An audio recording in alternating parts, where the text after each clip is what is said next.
Já pensou como funciona a economia? Somos alunos de macroeconomia. E vamos explicar hoje o que é PIB, crescimento versus desenvolvimento.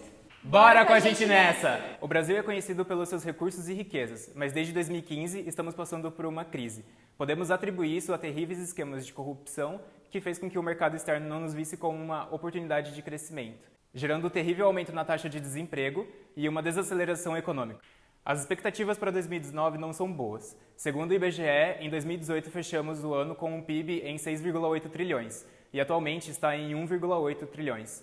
Mas Lucas, pelo amor de Deus, o que é PIB? Calma, a gente vai te explicar. PIB, deixa comigo que eu te explico. O PIB é uma sigla para o nome completo, Produto Interno Bruto. Primeiramente, a gente precisa entender que ele é um indicador macroeconômico. O PIB, ele não é o total de riqueza existente em um país. Na realidade, o PIB é um indicador de fluxo de novos bens e serviços finais produzidos em um determinado período. Os bens e serviços finais que compõem o PIB são medidos a partir do preço final que chega ao consumidor. Um exemplo disso é, um determinado país produz R$100 de trigo, R$200 de farinha e R$300 de pão, ou seja, o PIB final vai ser R$300 de pão. Acompanhe agora um esqueminha explicando um pouquinho melhor como é calculado o PIB e uma forma de gerar o seu crescimento, aplicando também o crescimento do PIB no segundo trimestre de 2019. PIB, o Produto Interno Bruto.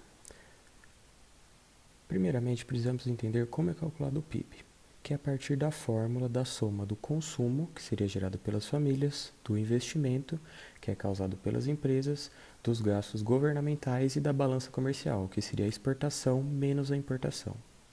Uma maneira de fazer o PIB crescer seria aumentando o consumo, o investimento e os gastos, e tendo uma taxa de exportação maior que a importação.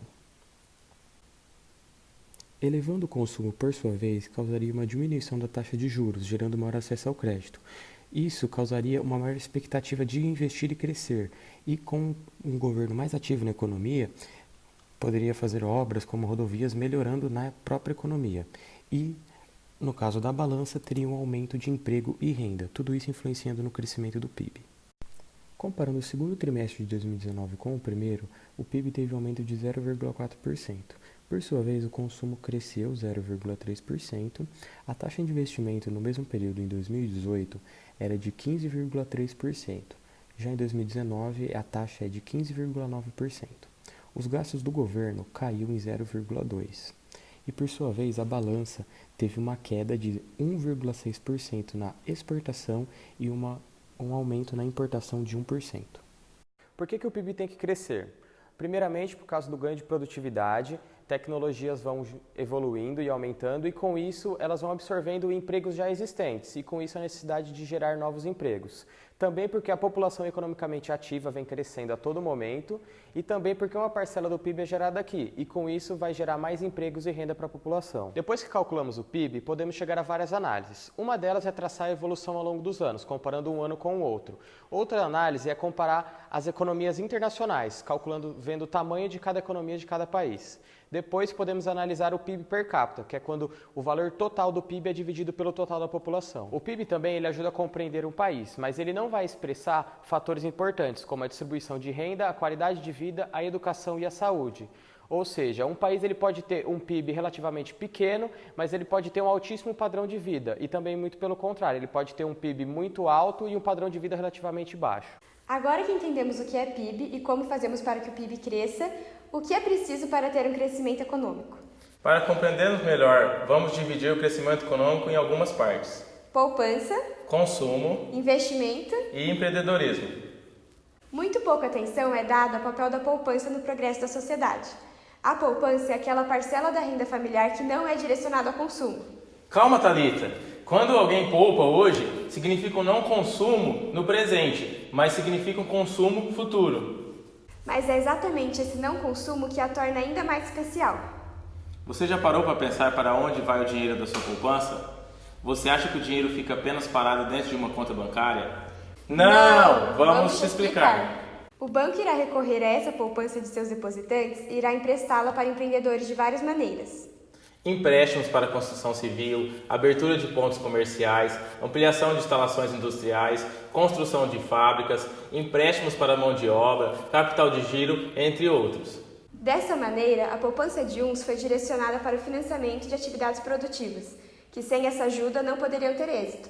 E o mais legal é que todo o dinheiro poupado é emprestado e volta com juros para quem poupou. De fato, uma sociedade que consumisse todos os recursos escassos disponíveis, sem poupar nada, não teria como transformar esses recursos escassos em bens de capital. Não haveria recursos escassos para serem usados como insumos na produção. Consequentemente, nada conseguiriam produzir para o futuro. Assim, em uma sociedade puramente consumista, não haveria um único bem de capital existente. Não haveriam moradias, fábricas, infraestruturas. Podemos ver até aqui que a poupança é necessária e que é preciso haver um equilíbrio entre poupança e consumo. Não podemos poupar tudo e, ao mesmo tempo, não podemos gastar toda a renda. Por mais importante e dispensável que seja a poupança para a prosperidade econômica e para o aumento do padrão de vida, ela por si só não basta. É necessário haver investidores e empreendedores. Podemos poupar o máximo que conseguirmos e acumular enormes quantidades de bens de consumo e não consumidos. Porém, se não tivermos a menor ideia de como investir essa poupança, isso é, de como convertê-la em bens de capital que aumentem a produtividade ou em novos e melhores bens de consumo, não haverá nenhum grande progresso gerado pela poupança. Neste momento é que o empreendedor e o investidor entram em cena. Ele pega dinheiro emprestado de poupadores com a promessa que irá pagar esse dinheiro emprestado mais juros. Assim, o empreendedor contrata e paga inventores, técnicos e outros trabalhadores, compra ou aluga terreno, matérias-primas e bens de capital para então, finalmente, produzir o produto final que ele tem optado por produzir. Assim, podemos compreender o papel da poupança, consumo, investimento e empreendedorismo. Quando temos poupança, aumenta a quantidade de crédito no mercado. Com mais crédito, fica mais barato tirar empréstimos e fazer investimentos. Esses investimentos serão feitos por empreendedores que, por sua vez, vão produzir algo que possa ser vendido. Em outras palavras, vai ser consumido. Uma das conclusões óbvias que se pode ser extraída desse quadro de contraste é que o crescimento econômico, por si só, ele não traz automaticamente o desenvolvimento. Na prática, a equação que relaciona o crescimento e o desenvolvimento ainda não está com suas variáveis equilibradas. Ele ainda desafia os economistas que o desenvolvimento socialmente justo e o ambientalmente sustentável estaria realmente na contramão do crescimento econômico. O crescimento econômico, se colocando a serviço de objetivos socialmente desejáveis e repensando de forma adequada, de modo a minimizar os impactos ambientais negativos, continua sendo uma condição necessária para o desenvolvimento. Aliás, taxas significativas de crescimento são necessárias, uma vez que é muito difícil redistribuir bens e rendas numa economia estagnada. É claro que essa tarefa de conciliação não é fácil, porém não significa que seja impossível. Mas uma observação mais atenta ressalta que a busca pela sustentabilidade requer uma articulação entre 3 registros ecológicos, os quais são do meio ambiente, da relação humana e também da subjetividade humana. A relação entre o desenvolvimento econômico e a destruição do meio ambiente se deve à construção de fábricas, empresas, e a evolução do desenvolvimento econômico demanda muita energia e até a degradação no meio ambiente de alguma maneira, não só no aspecto de gerar gases poluentes, mas também alterar o ecossistema e a natureza de modo geral, causando então um desequilíbrio da fauna, flora e até no regime de chuvas. Esse impacto é muito grande. O que deve buscar é que o crescimento econômico aconteça, mas que ocorra algum controle chamado de desenvolvimento sustentável, tendo então uma condição de preservação sustentável para que o mundo permaneça habitável nos próximos anos. Um dos exemplos que lutam contra o crescimento econômico versus o desenvolvimento sustentável é a ativista ambiental Greta. A jovem sueca de 16 anos que se dedica à não degradação no meio ambiente e que diz que os líderes mundiais devem fazer muito mais em termos de desenvolvimento sustentável. Hoje, esses líderes somente falam de conto de fadas do crescimento econômico eterno e somente pensam em dinheiro. Por mais de 30 anos, a ciência tem sido clara que o aquecimento global, o desmatamento das florestas, a poluição dos rios e mares está matando nosso planeta.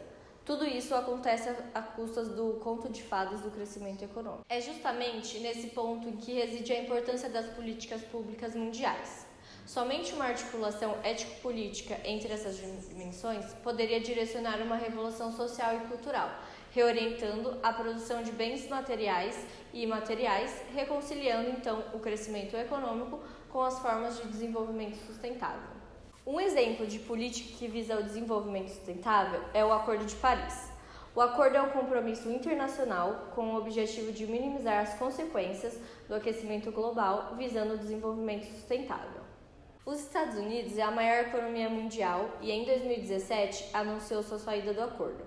Trump diz que o conceito de aquecimento global foi criado pelos chineses com o objetivo de tornar a indústria dos Estados Unidos menos competitiva, pois para reduzir a emissão dos gases do efeito estufa, a economia norte-americana deveria trocar os combustíveis fósseis por energias limpas, acarretando em perdas de emprego de competitividade para o país. Sendo visível que o conceito de crescimento econômico e desenvolvimento sustentável caminham em direção oposta. Porém, sabemos que o crescimento econômico é de extrema importância para que ocorra o desenvolvimento sustentável, como, por exemplo, a geração de energia por meios mais ambientalmente corretos.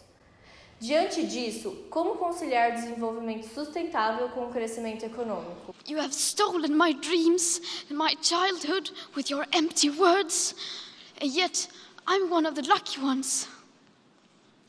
People are suffering, people are dying, entire ecosystems are collapsing.